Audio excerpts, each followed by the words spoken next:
Sky Boutique, and today I am going to show you how to do the Sublimation Hack using DTF Powder and DTF Film.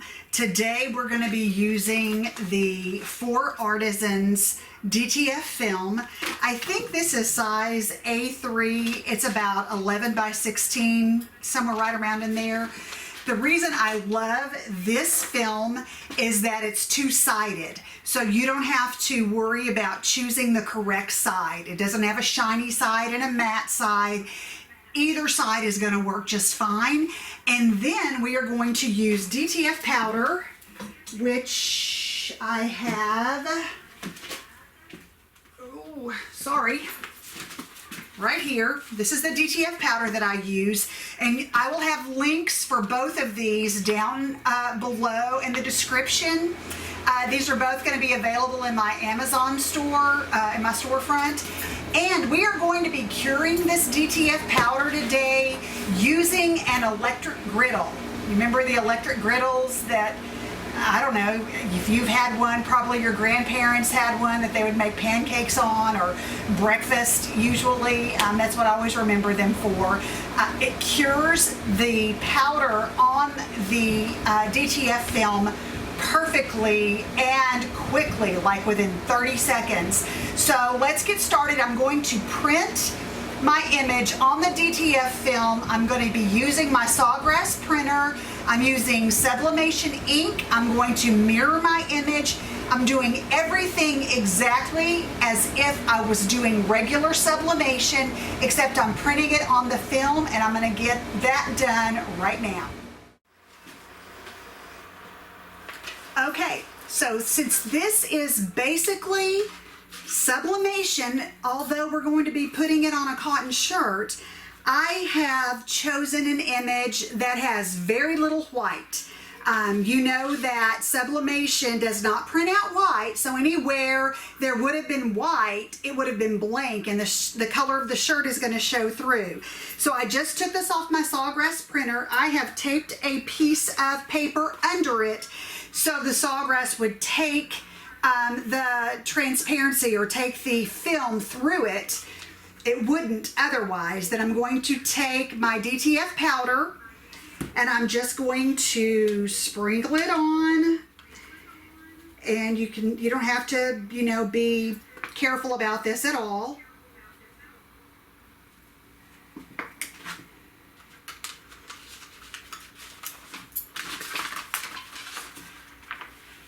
And then I'm just going to make sure that it gets all over the wet ink. You have to act pretty quickly because your ink has to be wet. And I'm making sure all of the inked places are covered with powder.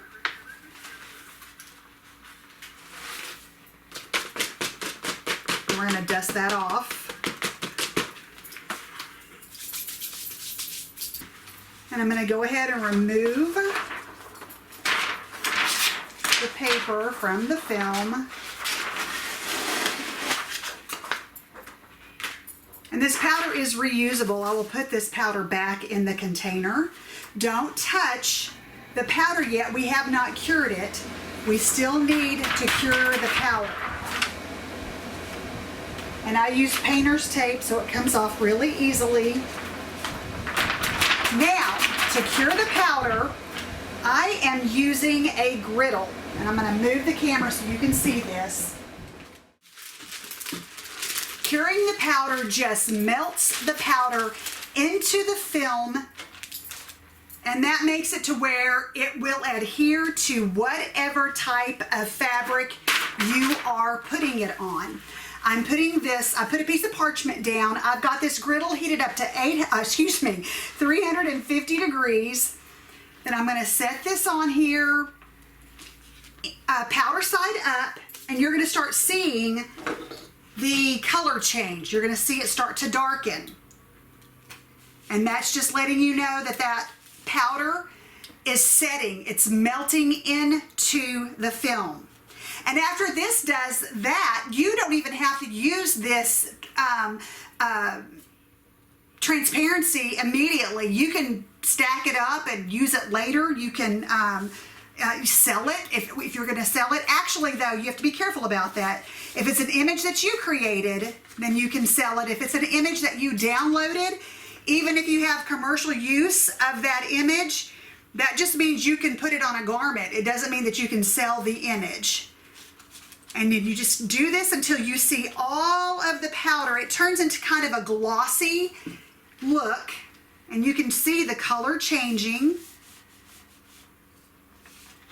And I see the S is still powdery. Used to be we would hover our heat press platen over the image, and that was just fraught with problems. You could touch your platen to the image, and if you did that, then you would have to, worry about trying to clean your platen off and so forth. But this goes much quicker. I mean, it's just such an easy process. You are seeing this in actual real time. I'm just gonna make sure that we are getting contact. And you don't even have to use the parchment, I don't guess. I just want to be sure I don't melt the film to the griddle. I got this griddle at Walmart. I think it was $23. It's totally worth it.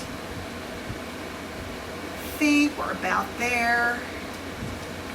Everything looks melted, and I am not seeing any more powder. Okay, now that everything is melted and ready to go, we are ready to go over to the heat press and press it on a garment. Now, since this is basically the same as sublimation, we're taking a little bit of a risk because I'm going to put this on this heather gray shirt. And so, sublimation always works best on a light colored shirt. I'm just giving it a quick little pre-press to make sure I've got moisture out of the shirt. Now, we're not going to press at the same heat that we would normally press for sublimation. And here you can see a close-up of the image. And you can touch it. Nothing is coming off.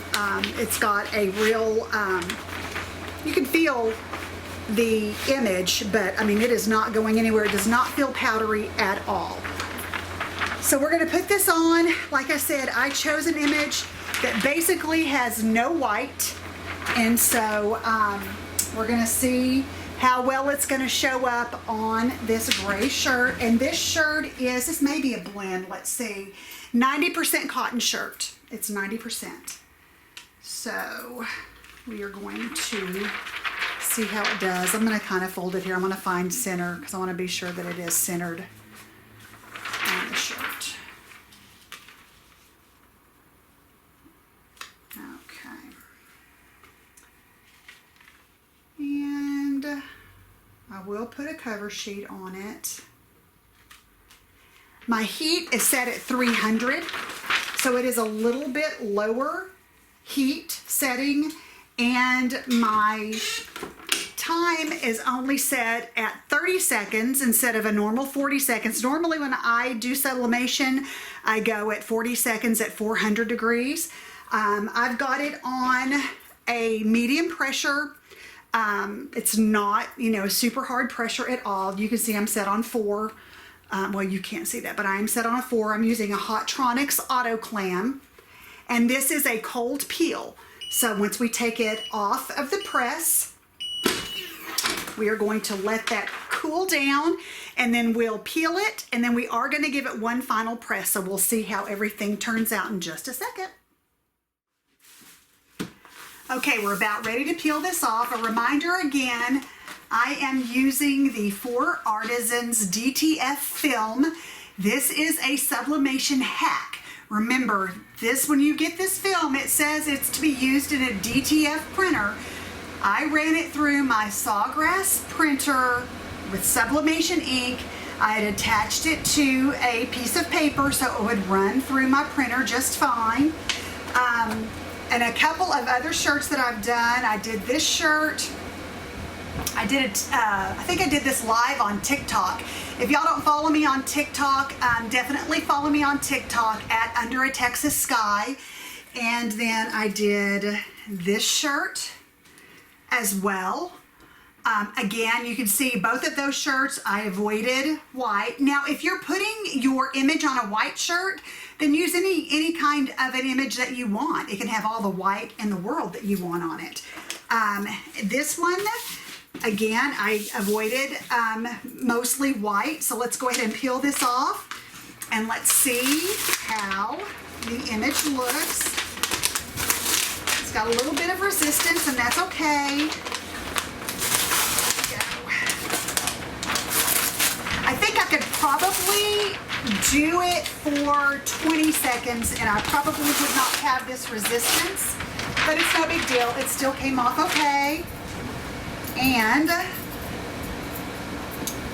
I still think it looks great on the shirt. We're going to give it one final press just to set it, and then we'll come back and have a look at the final result. All right, y'all. So I gave it one last press. I pressed for 10 seconds on 300 degrees. I did cover it with a piece of parchment before I pressed it, and that just gives it one final press to set everything. These shirts wash beautifully. You can wash them and dry them and they turn out just fine. Most of the time for mine, I wash and hang to dry, but I just had a shirt that I did several weeks ago, again on my TikTok, and I washed it. I wasn't even thinking. I threw it in the dryer. When I took it out this morning, it looks absolutely amazing. I love this. It is a great alternative.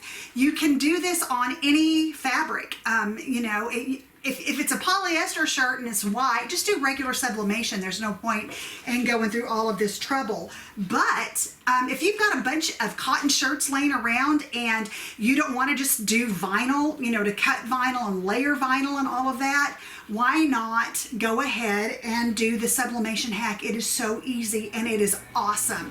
If you've got any questions, leave them. I always try to answer your questions. You can shop for all of your sublimation supplies in the links in my bio. I've got a link tree and it goes to Heat Transfer Warehouse where you can buy equipment. You can buy all kinds of vinyl. My Amazon storefront has all kinds. It also has sublimation blanks, but it also has the artisan, the four artisan film you can get there, the DTF powder, you can get all kinds of things there. But if you're looking for an alternative and you want to be able to sublimate something on cotton, I recommend this. It is awesome and it's kind of fun too. So thanks for joining me, y'all. If you've got questions, ask them and I'll help.